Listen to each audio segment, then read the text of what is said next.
అందరికీ నమస్కారం. నేను మీ Bhaskar. Welcome to YBR education Telugu. ఈరోజు మనం డిసెంబర్ మంత్కి సంబంధించి కరెంట్ అఫైర్స్ని చర్చిద్దామండి. సో మిత్రమా, మనందరికీ తెలుసు, ఏ పోటీ పరీక్షని ఎదుర్కోవాలంటే కరెంట్ అఫైర్స్ ఎంత కీలకమో మీ అందరికీ తెలిసిన విషయమేనండి. సో ఉద్యోగం సాధించాలన్నా, స్టేట్ ఫస్ట్ ర్యాంక్ కొట్టాలన్నా కరెంట్ అఫైర్స్ అంత కీలకమండి. ఎందుకంటే మిగతా సబ్జెక్టులకి ఒక హద్దు ఉంటుందండి. సో ఈ టాపిక్ నుండి అడుగుతాం, ఆ టాపిక్ నుండి అడుగుతామని ఖచ్చితంగా ఉంటుందండి. సో కరెంట్ అఫైర్స్ అనేది ఎక్కడి నుండి ఏం అడుగుతారో తెలియదండి. సో అందుకు సంబంధించి మేము పూర్తిగా విశ్లేషించి అన్ని న్యూస్ పేపర్లు, అన్ని మ్యాగజైన్లు చదివి ఈ యొక్క కరెంట్ అఫైర్స్ని మేము ప్రిపేర్ చేయడం జరిగిందండి. సో దీనికి సంబంధించి ఇంకా మన ఛానల్ ఎవరైతే సబ్స్క్రైబ్ చేసుకోలేదో సబ్స్క్రైబ్ చేసుకోండి మిత్రమా, నాకు మరింత సపోర్టివ్గా ఉంటుంది. సో ఇప్పుడు కంటెంట్లోకి వెళ్దామండి. సో ఫస్ట్ క్వశ్చన్ చూద్దాం.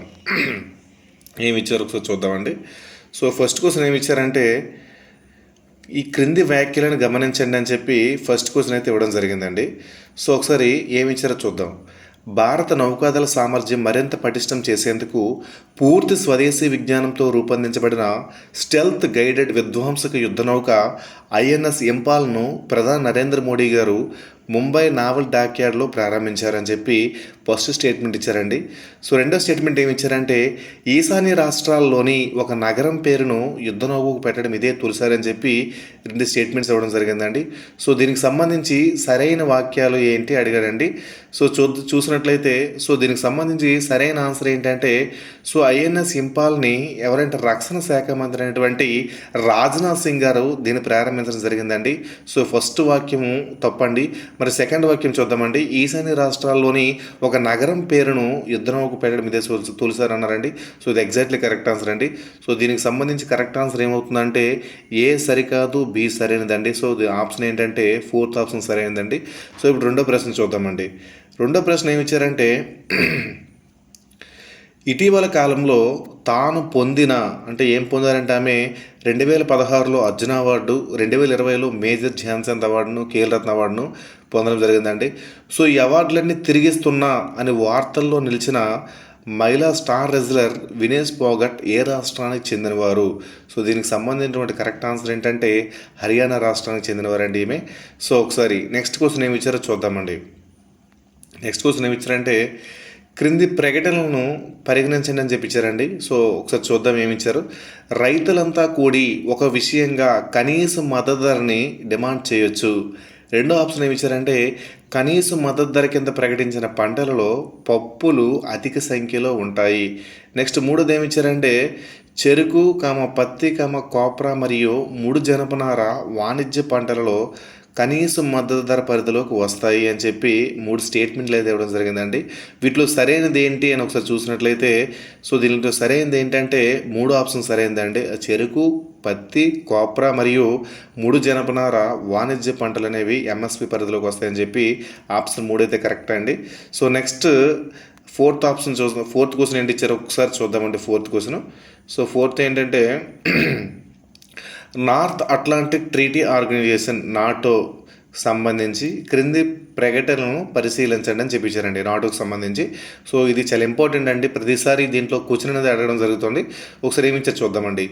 సోవియట్ యూనియన్ కలిగి ఉండాలనే ఉద్దేశంతో మొదటి ప్రపంచ యుద్ధం ముగిసిన వెంటనే నాటో ఏర్పాటు చేయడం జరిగింది అని ఫస్ట్ స్టేట్మెంట్ ఇచ్చారు. మరి రెండో స్టేట్మెంట్ ఏంటంటే, ఎవరైనా కొత్త దరఖాస్తుదారుని చేర్చుకోవాలి అంటే ప్రస్తుత సభ్యులలో సగానికి పైగా కూటమి ఆమోదించాలి. మరి మూడోది ఏంటంటే, ఒడంబడిక ప్రకారం ఏ ఒక్క సభ్యుడు దాడికి గురైనా ప్రతి సభ్యుడు రక్షించాలి అని చెప్పి 3 ఆప్షన్లు ఇవ్వడం జరిగిందండి. సో దీనికి సంబంధించినటువంటి కరెక్ట్ ఆన్సర్ ఏంటి మనం ఒకసారి చూసినట్లయితే సో 3 కూడా సరైనవేనండి. సో పై 3 సరైనవి కాబట్టి థర్డ్ ఆప్షన్ అనేది ఆన్సర్ అవుతుంది. సో నెక్స్ట్ 5వ క్వశ్చన్ ఇచ్చారో చూద్దామండి. క్రింది వాటిలో రిమోట్ సెన్సింగ్ అనువర్తనాలకు సంబంధించి వ్యాఖ్యలను గమనించండి అని ఇచ్చారండి. అంటే రిమోట్ సెన్సింగ్కి సంబంధించి ఏవైతే అప్లికేషన్స్ ఉన్నాయో అప్లికేషన్స్ అనేవి ఏ కింద వాటిలో సరైనవి అని చెప్పి ఇవ్వడం జరిగిందండి క్వశ్చన్. సో ఒకసారి ఏమి ఇచ్చారు చూద్దామండి. వన్యప్రాణుల ఆవాసాలు తెలుసుకోవడానికి ఈ యొక్క రిమోట్ సెన్సింగ్ యూజ్ అవుతుందని చెప్పి ఫస్ట్ అప్లికేషన్ ఇవ్వడం జరిగిందండి. రెండోది ఏంటంటే, సముద్రాల యొక్క తరంగ ఎత్తుని మరియు ఉష్ణోగ్రతలను కొలవడానికి. మూడో ఆప్షన్ ఏమి ఇచ్చారంటే, చిత్తడి నేలల గూర్చి నాలుగో ఆప్షన్ ఏమి ఇచ్చారంటే సముద్ర ప్రశ్నల పర్యవేక్షణ గురించి. సో రిమోట్ సెన్సింగ్ యూజ్ చేసి ఈ అనువర్తనలన్నీ చేస్తామండి. సో ఇవన్నీ అనేది కరెక్ట్ ఆన్సర్ అండి దీనికి సంబంధించి. సో ఫోర్త్ ఆప్షన్ అనేది exactly right answer. Next sixth question ఏమి ఇచ్చారో చూద్దామండి. ఏమి ఇచ్చారో ఒకసారి చూద్దాం. బుఫైట్స్ భూపతి అనే నూతన కప్పజాతి రకం ఇటీవల దంపా టైగర్ రిజర్వ్లో కనుగొనబడింది. అయితే ఈ రిజర్వ్ ఎక్కడ ఉంది అని అడగడం జరిగిందండి. సో ఇది కొత్త జాతి రకం అండి. సో ఇది ఎక్కడ అంటే దంపా టైగర్ రిజర్వ్ ఎక్కడ ఉందంటే మిజోరంలో ఉందండి. దీనికి సంబంధించినటువంటి కరెక్ట్ ఆన్సర్ ఏంటి అంటే థర్డ్ అండి. నెక్స్ట్ క్వశ్చన్ ఏమి ఇచ్చారో చూద్దామండి. నెక్స్ట్ క్వశ్చన్, కులశేఖర పట్టణం అనేది ఇటీవల వార్తల్లో నిలిచింది. అయితే దీనికి సంబంధించిన క్రింది వ్యాఖ్యలను గమనించండి. సో కులశేఖర పట్టణం సంబంధించి ఈ మధ్యన వార్తలు నిలిచిందండి. సో దీనికి సంబంధించి కరెక్ట్ ఆన్సర్ ఏంటో చూడమన్నాడండి. సో ఫస్ట్ ఆప్షన్ చూద్దామండి. కులశేఖర పట్టణం అనేది కేరళలోని ఒక పట్టణం. ఓకే. నెక్స్ట్ రెండో ఆప్షన్ ఏంటి ఇచ్చారంటే ఇది ఒక పురాతన వాడరేవు. అలానే కొల్లాం, చెరాన్ మరియు పాండ్యన్ పోర్టులు ఉనికికి సమకాలీనమైంది. నెక్స్ట్ మూడో ఆప్షన్ ఏమి ఇచ్చారంటే ఇక్కడ ఇస్రో రెండో స్పేస్ పోర్ట్ని ఏర్పాటు చేస్తుంది. అలానే ప్రైవేట్ రంగంలో అభివృద్ధి చేసిన చిన్న శాటిలైట్ లాంచింగ్ వెహికల్స్ను కోసం అంకితం చేయబడుతుందని చెప్పి థర్డ్ ఆప్షన్ అది ఇచ్చారండి. దీనిలో సరైన దాన్ని ఎన్నుకోమన్నాడండి. సో దీనికి సంబంధించి మూడు కూడా సరైన ఆన్సర్స్ అండి. సో ఆన్సర్ 3 అనేది దీనికి ఎగ్జాక్ట్ ఆన్సర్ అండి. సో నెక్స్ట్ చూద్దామండి. నెక్స్ట్, ఇటీవల వార్తల్లో నిలిచిన మిషన్ కర్మయోగికి సంబంధించి సరైన దాన్ని ఎన్నుకోండి అని చెప్పి ఇచ్చాడండి. సో దీనికి సంబంధించి కరెక్ట్ ఆన్సర్ ఏంటి ఇచ్చారంటే ఒకసారి చూద్దాం. సో ఆప్షన్ చూసినట్లయితే వ్యవసాయ సంస్కరణలు, రెండోది ఏంటంటే మహిళా సాధికారత, మూడోది ఏంటంటే గిరిజన ప్రజల సామాజిక ఆర్థిక సాధికారత, నాలుగోది ఏంటంటే భారత బ్యూరోక్రసీలో సంస్కరణలు. దీనికి సంబంధించి ఏంటంటే మిషన్ కర్మయోగికి సంబంధించి సరైనది ఏంటంటే ఈ మధ్యన సివిల్ సర్వీస్కి సంబంధించి కొన్ని సంస్కరణలు చేయడం జరిగిందండి. సో దీనికి కరెక్ట్ ఆన్సర్ ఏంటంటే భారతీయ బ్యూరోక్రసీలో సంస్కరణలు అండి. సో ఆప్షన్ 4 అనేది ఎగ్జాక్ట్లీ కరెక్ట్ ఆన్సర్ అండి. సో నెక్స్ట్ క్వశ్చన్ చూద్దామండి. ఏంటంటే క్రింది వ్యాఖ్యలను గమనించండి అని చెప్పి ఇవ్వడం జరిగిందండి. సో ఫస్ట్ ఆప్షన్ ఏంటి ఇచ్చారంటే రాత్రిపూట ఎరను వేటాడి అంతర్గత అడవుల్లో చిన్న ప్రవాహాల దగ్గర కనిపించే పెరిగి క్షీరదమైన యురేషియన్ వాటర్ పీచి వాగ్నేయ అభయారణ్యంలో కనుగొన్నారు.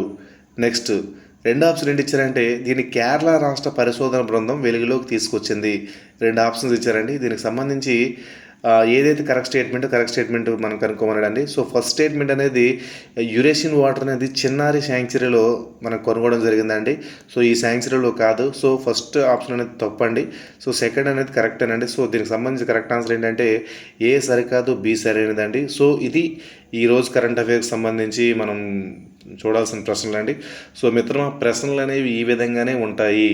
మేము తయారు చేసే విధంగానే ప్రశ్నలు అనేవి ఉంటాయండి. సో ఈజీగానే డైరెక్ట్ క్వశ్చన్స్ వచ్చే రోజులు పోయాయి.